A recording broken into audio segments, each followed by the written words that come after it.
আমাদের ডিওএফের উদ্যোগে ডুকলি পূর্ব ডুকলি অঞ্চলের উদ্যোগে আগামী কাল মানে স্বাধীনতা দিবসে এই যে স্বাধীনতার বীর সন্তান তারা ক্ষুদিরাম, মহাত্মা গান্ধী, নেতাজি সুভাষচন্দ্র, ভগৎ সিং এরকম হাজারো যারা জীবন দিয়েছেন স্বাধীনতার জন্য, স্বাধীনতা দিবসে তাদের প্রতি শ্রদ্ধা জানিয়ে আমরা একটা রক্তদান শিবিরের আয়োজন করেছিলাম।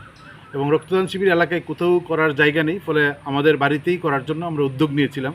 সেইভাবে সমস্ত প্রস্তুতি আমরা নিয়েছি। কিন্তু গতকালকে আমি বাড়িতে ছিলাম না, আমি রাজ্যের বাইরে একটা কর্মসূচিতে ছিলাম। 25 থেকে 30 জন আমাদের বাড়িতে প্রবেশ করেন, হুমকি দেন এবং সবাইকে নানা রকমভাবে অশ্লীল ভাষায় গালিগালাজ করেন। এবং তার কিছু ভিডিও আমরা তুলে রেখেছি। যাওয়ার সময় রাস্তার বাইরে গিয়ে সুশান্ত পাল, ইচাবাজার বাড়ি, এই সুশান্ত পাল গোটা পরিবারকে, এবং আমাদের বাড়িতে শিশু আছেন, বাচ্চা আছেন, মহিলা আছেন, শিশু মহিলাদের পর্যন্ত ভয়ঙ্কর রকমভাবে হুমকি দিয়েছেন। এবং আমরা মনে করছি যে আগামী দিনে কোনো রকম আক্রমণ সুশান্ত পাল আমাদের বাড়িতে কিংবা আমাদের বাড়ির বাইরেও আমাদের চলাফেরার প্রশ্নও সুশান্ত পাল আমাদের উপর ভয়ঙ্কর রকমভাবে আক্রমণ করবে, শিশু মহিলাদের উপরও। সেই হুমকি গতকালকে সুশান্ত পাল দিয়েছেন।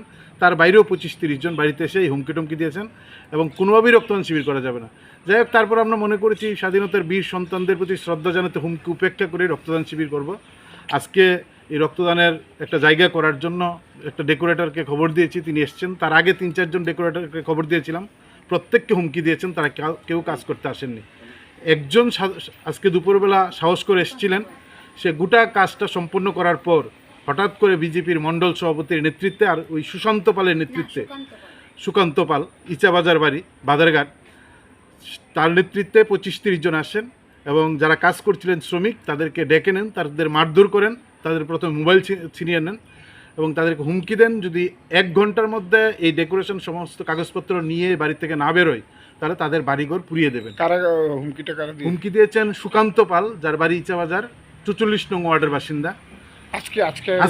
আজকেও সুকান্ত পালের মূল ভূমিকা নিয়েছেন, তার সঙ্গে মণ্ডল সভাপতি 11 নং ওয়ার্ডের যিনি কাউন্সিলর, মণ্ডল সভাপতি, এই মণ্ডল সভাপতির নেতৃত্বেই আজকে এই কাজটা করেছেন। এবং তড়িঘড়ি শ্রমিকরা এই সমস্ত কিছু খুলে তারা নিয়ে স্বাধীনতা দিবসে রক্তদান শিবির করা যাবে না। বিজেপির এই হুমকিতে প্রমাণ হলো যে বিজেপি আমাদের ভারতবর্ষের স্বাধীনতা মানেন না। আমাদের এই স্বাধীনতা দিবস শুধু তারা ফেক ব্যাগদারি করছেন।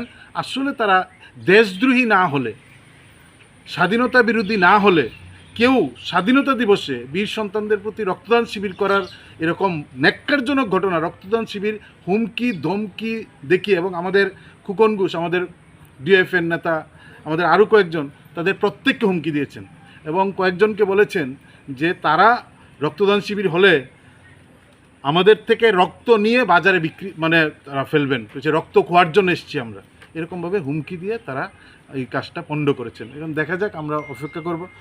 আমরা আজকে আমি আইজিকে, আমরা রাজ্য কমিটি পেটে, আমি ডিএফের রাজ্য সম্পাদক হিসেবে চিঠি পাঠিয়েছিলাম এই ঘটনা নিরাপত্তার জন্য। আইজি অফিস থেকে বলে দিয়েছেন না, এই চিঠি রাখা যাবে না। এসপি অফিস বলেছেন এই চিঠি রাখা যাবে না। এসডিপি অফিস বলেছেন এই চিঠি রাখা যাবে না। থানাতে গিয়েছেন, থানা বলছেন যে গতকালকে একটা চিঠি পেয়েছি, এই চিঠিতেই সারবে।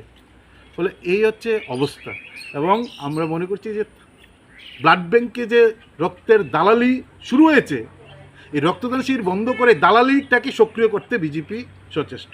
এবং স্বাধীনতা দিবস উপলক্ষে রক্তদান শিবিরকে বিজেপি যে হুমকি দমকি, রক্তচক্ষু দেখিয়ে খুন করার হুমকি দিয়ে যেভাবে পণ্ড করার চেষ্টা করছেন, এটা দেশদ্রোহীরা বাদে অন্য কেউ করতে পারে না।